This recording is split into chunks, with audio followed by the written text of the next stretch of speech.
کہ انسان اپنے والدین کے ساتھ حسن سلوک کرنا، اور والدین میں سے بھی خصوصی طور پر اپنی والدہ کے ساتھ حسن سلوک کرنا۔ کیوں؟ وَهْنًا عَلَىٰ وَهْنٍ وَفِصَالُهُ فِي عَامَيْنِ، وہ دردوں کے اوپر درد اٹھاتی رہی۔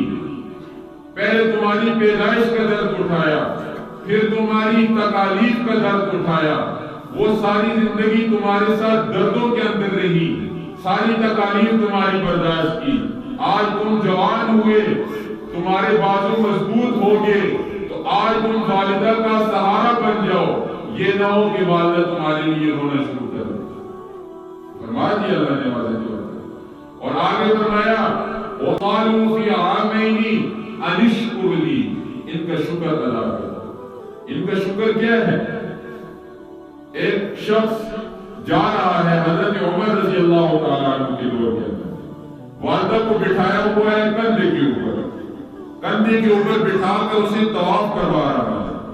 طواف کروا کر چکر لگانے کے بعد حضرت عمر کے پاس آیا، آ کر کہنے لگا کہ والدہ کو طواف کرواتا ہوں کندھوں کے اوپر بٹھا کر، والدہ کا پیشاب پخانے تک ساری چیز کی صفائی کرتا ہوں، والدہ کی ہر چیز کا خیال کرتا ہوں، کیا میں نے والدہ کا حق ادا کر دیا؟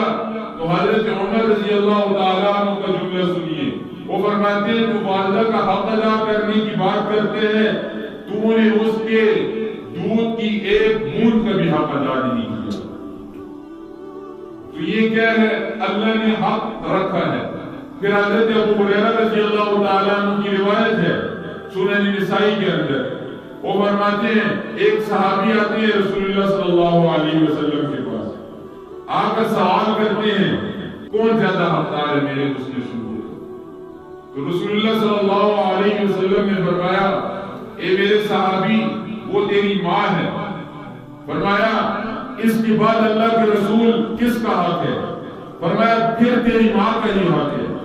تیسری مرتبہ پھر سوال کو دہرایا، فرمایا اے میرے صحابی تیری ماں کا ہی حق ہے۔ تین مرتبہ فرمایا تیری ماں کا حق ہے۔ چوتھی مرتبہ فرمایا اللہ کے رسول اس کے بعد کس کا حق ہے؟ فرمایا اس کے بعد تیرے والد کا حق ہے۔ تین درجے کس کے؟ تین گنا زیادہ حق کس کا ہے؟ والدہ کا ہے۔ والد کی وجہ سے وجہ کیا ہے؟ تکالیف اٹھاتی ہے، پریشانیاں اٹھاتی ہے ہر قسم کی۔ اب کیوں؟ وجہ کیا ہے؟ یہ جسمانی تربیت کر رہی ہے، یعنی اس کے جسم کو پالتی ہے۔ یاد رکھ لیں صرف اور صرف انسانوں کے اندر ماں کا حق صرف اور صرف جسمانی تربیت کرنا ہے۔ یہ کام اللہ جانوروں سے نہیں دیتے۔ جانوروں کے چھوٹے چھوٹے بچے ہوتے ہیں، ماں انہیں شکار کرنا سکھاتی ہے، کیسے اپنے لیے کھانا لاؤ گے، کیسے اپنے آپ کو جانوروں سے بچاؤ گے، اپنی جسمانی تربیت کیسے کرو گے، یہ ساری کی ساری چیز درندے بھی کرتے ہیں، جانور بھی کرتے ہیں، یہ ساری مائیں بھی سکھاتی ہیں۔ اب انسانوں اور جانوروں کے اندر فرق کیا ہے؟ جانور صرف اور صرف جسمانی تربیت کے اوپر ہی زور لگاتے ہیں، روحانی تربیت انہوں نے کرنی ہی نہیں ہوتی۔ کیوں؟ وہ مکلف ہی نہیں ہے۔ جانور مر گئے، ختم ہو گئے، مرنے کے بعد ان کا کوئی حساب کتاب نہیں ہوگا۔ جنت جہنم ان کے لیے نہیں، ان کے لیے یہی دنیا ہے، اسی دنیا کے اندر انہوں نے رہنا ہے، بس ختم ہو گئے پھر چلے گئے۔ لیکن مسلمانوں کا یہ والا معاملہ نہیں۔ مسلمانوں نے کیا کرنا ہے؟ اپنی جسمانی تربیت سے بھی زیادہ اپنی روحانی تربیت کے اوپر توجہ دینی ہے، اور روحانی تربیت کے اندر جتنا سب سے زیادہ کردار ماں کا ہے اتنا اور کسی شخصیت کا نہیں۔ بچے کی جو روحانی تربیت کرنی ہے، اخلاق، آداب، قرآن، سنت، نماز اور گھر میں کیسے رہنا ہے، باہر کیسے جانا ہے، جتنی تربیت ماں کر سکتی ہے اتنا کوئی دوسرا شخص نہیں کر سکتا۔ سب سے بڑی وجہ کہ ماں ہر وقت اپنے بچے کے پاس ہوتی ہے، 10 سے 15 سال کے درمیان تک بچہ یعنی پہلے سال سے لے کر 15 سال تک بچہ اپنی ماں کے پاس ہوتا ہے. سب سے زیادہ وقت جو گزرتا ہے اس کا اپنی ماں کے ساتھ گزرتا ہے. والد کی ذمہ داری کمانا بھی ہے، والد کے معاملات بھی دیکھتے ہیں، لیکن سب سے زیادہ جو وقت اس نے گزارنا ہے وہ ماں کے پاس گزارنا ہے. ماں جیسی تربیت کرے گی ویسا ہی بچہ بنے گا. اسے رسول اللہ صلی اللہ علیہ وسلم نے خوبصورت الفاظ میں بیان کیا. رسول اللہ نے فرمایا کل مولود یولد علی فطرہ، ہر ایک جو بچہ پیدا ہوتا ہے وہ کس پر پیدا ہوتا ہے؟ دین اسلام کے اوپر پیدا ہوتا ہے. یہ کافروں کے جو بچے پیدا ہو رہے ہیں ان کے دل کے اندر بھی اللہ نے یہ صلاحیت رکھی ہے کہ یہ دین اسلام کو قبول کرے. دین اسلام کو قبول نہیں کر رہے، یہودی بن رہے ہیں، عیسائی بن رہے ہیں، مجوسی بن رہے ہیں. کیوں بن رہے ہیں؟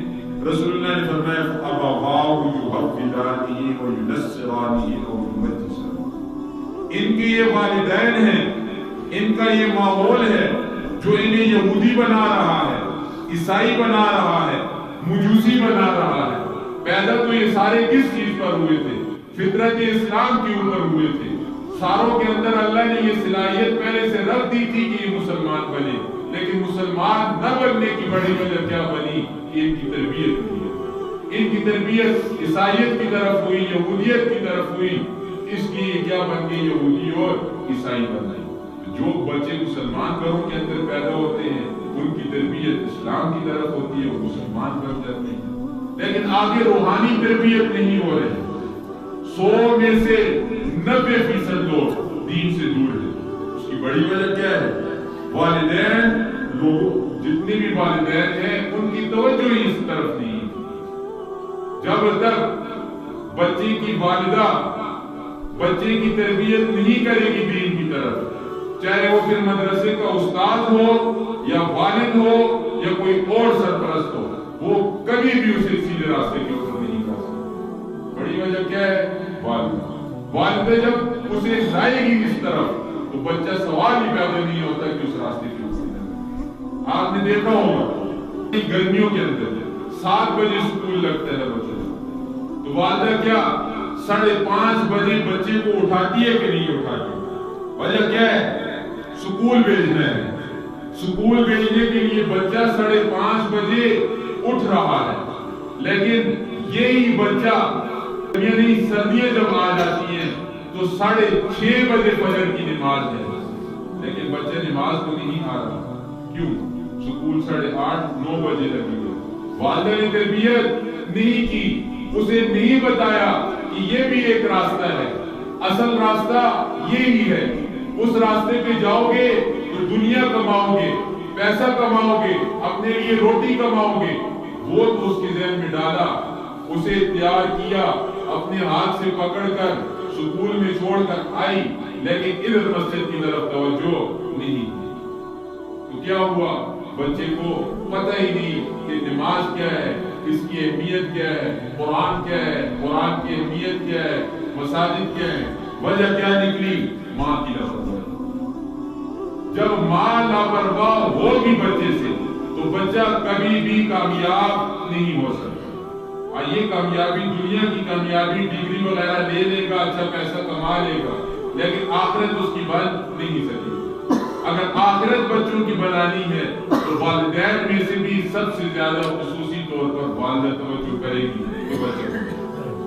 جب والدہ کو اپنے آپ سے فرصت نہیں ہوگی تو وہ بچوں کی کیا تربیت کرے؟ یہ بچے جتنے بھی بگڑتے ہیں، بچوں میں سے بعض بے نمازی بنتے ہیں اور بعض اسی طریقے سے لوفر قسم کے بچے بن جاتے ہیں، چور ڈاکو بن جاتے ہیں.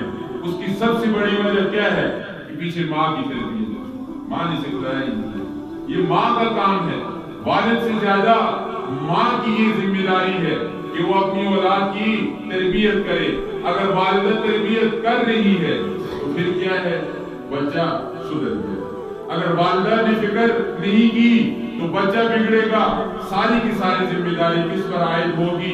والدہ کے اوپر ہوگی. اللہ فرماتے ہیں واللہ اخرجکم، وہ پروردگار، وہ اللہ جس نے تمہیں نکالا، پیدا کیا من بطون امہاتکم تمہاری ماؤں کے پیٹوں سے لا تعلمون شیئا تم کسی چیز کو جانتے نہیں تھے. چھوٹا سا بچہ ہوتا ہے پہلے دن کا, اسے کیا پتہ ہے دنیا کیا ہے, یہ دنیا کے اندر ہم نے کیا کرنا ہے, اسے کسی چیز کے بارے میں کوئی علم نہیں ہوتا. نہ اس کے اعضاء اس کا ساتھ دیتے ہیں, نہ اس کا دماغ ساتھ دیتا ہے, نہ کان نہ آنکھیں, کوئی چیز اس کا ساتھ نہیں دے رہی ہوتی. لیکن رفتہ رفتہ تھوڑے تھوڑے عرصے بعد جیسے جیسے ماں اس کی تربیت کرتی جاتی ہے ساری چیزیں اس کے ذہن کے اندر آتی جاتی ہے. پھر جیسی ماں اس کی تربیت کرتی ہے ایسی ہی وہ ساری کی ساری زندگی گزارتا ہے. فرمایا وَجَعَلَ لَكُمُ السَّمْعَ وَالْأَبْصَارَ وَالْأَفْئِدَةَ پھر دھیرے دھیرے ہم نے تمہیں کان دیے یعنی سننے کی طاقت تمہیں دی, پھر آنکھیں دی تمہیں دیکھنے کی طاقت دی, دل تمہیں دیا کہ دل سے کیا کرو تم سوچو چیزوں. ساری کی ساری چیزوں کا مقصد کیا ہے لعلکم تشکرون تاکہ تم اللہ کا شکر ادا کرنے والے ہو. اگر انسان کے پاس کوئی چیز نہیں, نہ مال ہے نہ کچھ, لیکن جسم ہے, اس جسم کے اوپر بھی انسان کو شکر کرے. جس کے پاس ایک آنکھ نہیں, ایک ہاتھ نہیں, ایک ٹانگ نہیں, جا کر انسان اس سے پوچھے کہ اس آنکھ کی یا ہاتھ کی یا ٹانگ کی کیا قیمت ہے, وہ آپ کو اچھی طریقے سے بتائے. اس کی وجہ کیا کہ اس کے پاس ہے نہیں. تو ساری کی ساری گفتگو کا خلاصہ یہ نکلا کہ بچہ بگڑے گا تو بگڑنے کے اندر سب سے بڑا ہاتھ کس کا ہوگا, اس کی والدہ کا ہوگا. بچہ بن رہا ہے, ترقی کر رہا ہے, دین کی طرف آ رہا ہے, تب بھی سب سے بڑا ہاتھ کس کا ہے, اس کی والدہ کا ہے. لہذا اپنے گھروں کے اندر اس چیز کو بہت زیادہ بیان کیا جائے کہ والدہ کی تربیت کے اوپر زور دیا جائے کہ والدہ اپنے بچوں کی تربیت کرے. جب مائیں سیدھے راستے کے اوپر آ جائیں گی, دین کے اوپر آ جائیں گی, تو بچے خود بخود کیا ہوں گے, دین کے اوپر آئیں گے. جب ایک ماں ہی صبح 8 بجے اٹھے گی تو اس کا بچہ کیا خواب نماز پڑھے گا. تو جب ماں تہجد گزار ہوگی, چھوٹا 1 سال کا 2 سال کا بچہ جب 5 سال تک اپنی ماں کو تہجد کے وقت مصلی کے اوپر دیکھے گا تو کیا اس بچے کی مجال ہے کہ وہ فرض نماز کو چھوڑے؟ وہ کہے گا کہ میری ماں تہجد گزار ہے تو میرا کام نہیں بنتا کہ میں نماز پڑھوں. جب بچے کے دل کے اندر یہ بات بیٹھ گئی, اس کی عادت بن گئی, تو مرتے دم تک اس سے نماز نہیں ہوگی. اللہ سے دعا ہے